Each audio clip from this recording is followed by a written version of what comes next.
presented by Private Internet Access.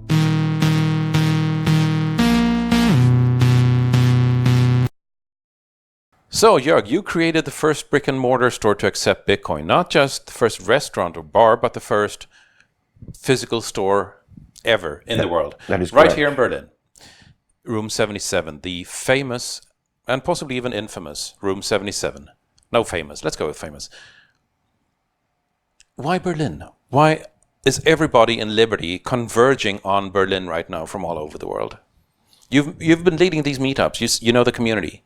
I don't really have an answer to that question other than my own reasons why I moved to Berlin. I'm not an original Berliner, but I've been living here now for more than 15 years, 17, 18 years. And I moved here for my own individual reasons. But I guess many people have the same. You do have a spirit of freedom in this town still. One point is that after the Second World War, for a few decades, Berlin was encapsulated in its wall that surrounded it. It didn't grow. German government actually paid people to move to Berlin because nobody wanted to be here. While at the same time, cities like London, Paris, other major capitals in Europe more or less exploded. Berlin was bigger than London or Paris before the Second World War. Now you had this kind of vacuum here. The government wanted to motivate people to come here. Whenever government does that, they allow more freedom. The bars are allowed to do more stuff. Everything is more free. And I think that still prevails here, and it has attracted a lot of people from all over the world, not only from the Bitcoin space, but from the crypto space, from the whistleblower space. Yeah, we're noticing that like the Courage Foundation has events here, and crypto. I mean, there's a whole lot of crypto companies in Berlin now. What puzzles me though is that this is typically attracted by strong infrastructure. But if you want to compare that, I have a really hard time pulling fiber to my home here in Berlin. And in comparison, I had fiber before the turn of the century in a relatively poor suburb in Stockholm, like in 1999.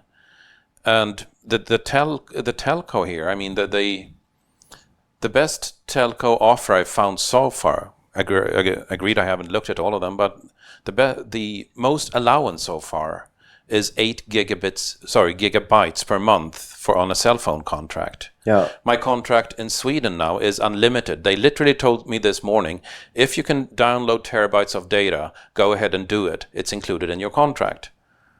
So why is seeing this? Why is there such a discrepancy? Well, the telco lobby in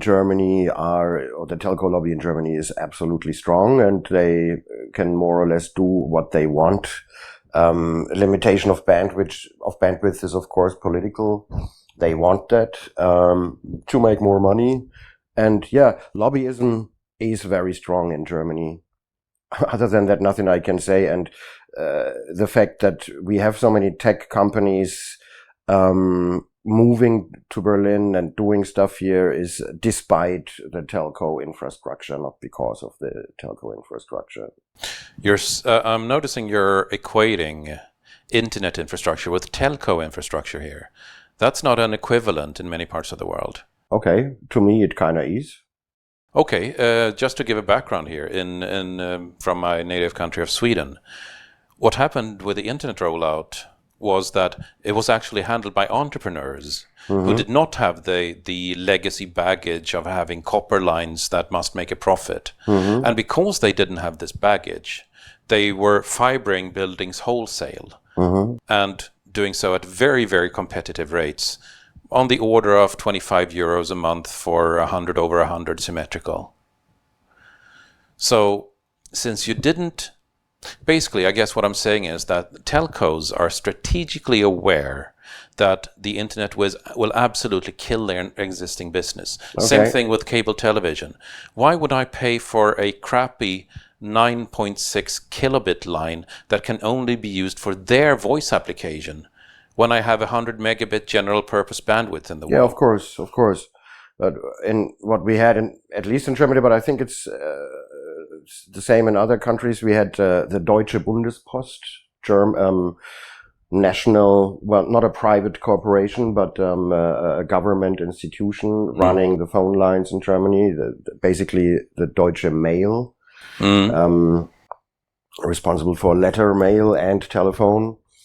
And I don't quite remember when they actually were privatized, but I think we're still suffering under the legacy of that big one monopolist thing that was then turned into Deutsche Telekom, which then split into T-Mobile and T-Systems and whatever. But I think we still suffer from that legacy. Okay, so let's come back to why all the Liberty people are converging on Berlin. As in, do you see a natural next step where people build their own infrastructure, mesh networks? Just, for example, this beautiful Hong Kong protest, where people were building their mesh networks through their phones, telling the government that we can and will circumvent you. Do you see something like this emerging in Berlin? I see early stages of that, but we've had it for a long time. For example, here in Germany, you have the Freifunk community. You probably have heard about that. I have, but do elaborate. I cannot elaborate on Freifunk. I don't understand enough about it. Okay. To be precise. Also, what you see is I do see a trend of people coming together, kind of trying to build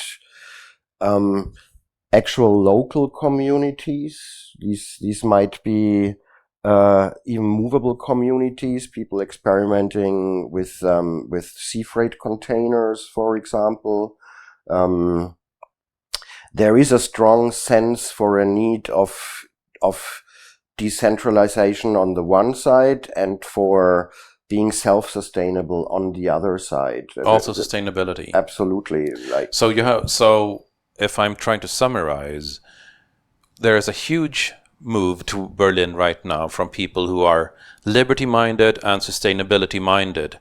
And it's not unlikely that this will result with so many bright people in one spot that whatever the infrastructure was, it's likely to not matter going at some point in the future. Yeah, and so you have two things coming together here. On the one hand, you have a lot of people who are capable and interested in producing or creating their own infrastructure, and on the other hand, you have the really bad infrastructure from the German telcos and internet service providers that actually pushes people even more towards finding their own solution and creating their own networks and infrastructure, which is kind of, beautiful.